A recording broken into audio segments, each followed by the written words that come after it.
कार्य के लिए चलिए आपको तस्वीरें दिखाते हैं, क्योंकि प्रधानमंत्री नरेंद्र मोदी का संबोधन भगवान महावीर जन्म कल्याणक महोत्सव पर शुरू हो गया है। सुनिए। विद्यार्थी मित्रों द्वारा तैयार किए गए चित्रण को देखा। युवा साथियों ने वर्तमान में वर्धमान सांस्कृतिक कार्यक्रम की प्रस्तुति भी की। हमारे अनादि मूल्यों के प्रति, भगवान महावीर के प्रति युवा पीढ़ी का ये आकर्षण और समर्पण ये विश्वास पैदा करता है कि देश सही दिशा में जा रहा है।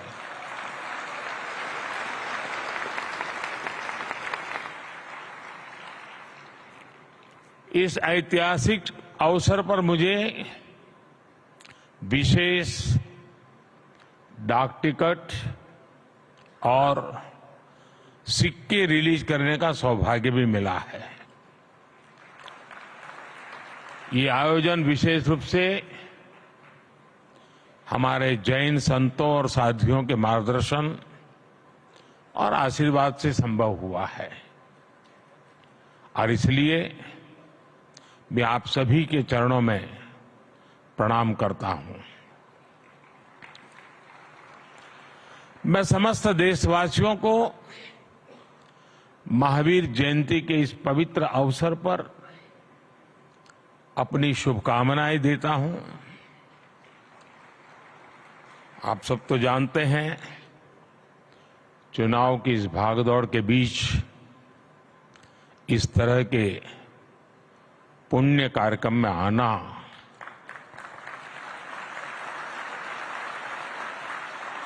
मन को बहुत ही शाता देने वाला है।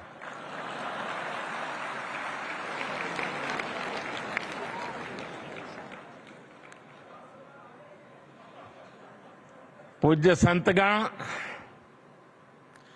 आज इस अवसर पर मुझे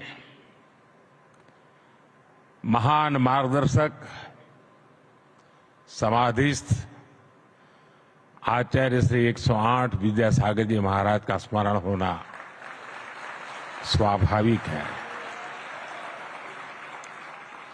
पिछले ही वर्ष छत्तीसगढ़ के चंद्रागिरी मंदिर में मुझे उनका सानिध्य मिला था। उनका भौतिक शरीर भले ही हमारे बीच नहीं है, लेकिन उनके आशीर्वाद जरूर हमारे साथ है। साथियों, भगवान महावीर का ये 2550वां निर्वाण महोत्सव हजारों वर्ष का एक दुर्लभ अवसर है।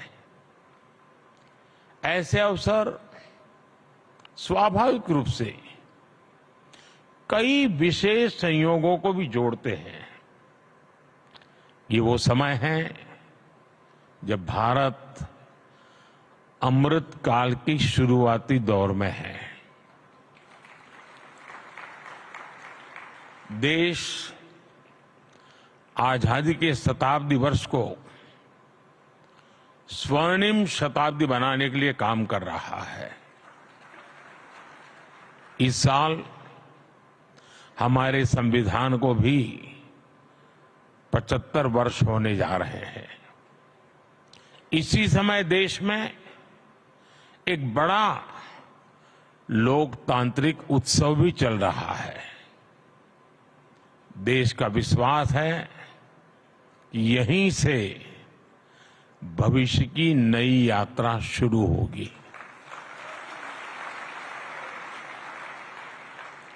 इन सारे संयोगों के बीच आज हम यहां एक साथ उपस्थित है,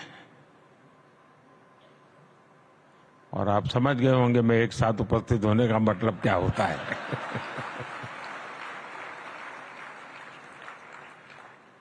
मेरा आप लोगों से जुड़ाव बहुत पुराना है। हर फिरके की अपनी एक दुनिया है। भाई और बहनों, देश के लिए अमृतकाल का विचार ये केवल एक बड़ा संकल्प ही ऐसा नहीं है। ये भारत की वो आध्यात्मिक प्रेरणा है जो हमें अमरता और शाश्वतता को जीना सिखाती है। हम 2500 वर्ष बाद भी आज भगवान महावीर का निर्वाण दिवस मना रहे हैं और हम ये जानते हैं कि आगे भी कई हजार वर्ष बाद भी ये देश भगवान महावीर से जुड़े ऐसे उत्सव मनाता रहेगा। सदियों और सहस्त्राब्दियों में सोचने का ये सामर्थ्य, ये दूरदर्शी और दूरगामी सोच, इसलिए ही भारत न केवल विश्व की सबसे प्राचीन जीवित सभ्यता है, बल्कि मानवता का सुरक्षित ठिकाना भी है। ये भारत ही है जो स्वयं के लिए नहीं, सर्वम के लिए सोचता है। ये भारत ही है जो स्व की नहीं, सर्वस्व की भावना करता है। ये भारत ही है जो अहम नहीं, वयम की सोचता है। ये भारत ही नहीं जो इति नहीं, अपरिमित में विश्वास करता है। ये भारत ही है जो नीति की बात करता है, नेति की भी बात करता है। ये भारत ही है जो पिंड में ब्रह्मांड की बात करता है, विश्व में ब्रह्म की बात करता है, जीव में शिव की बात करता है।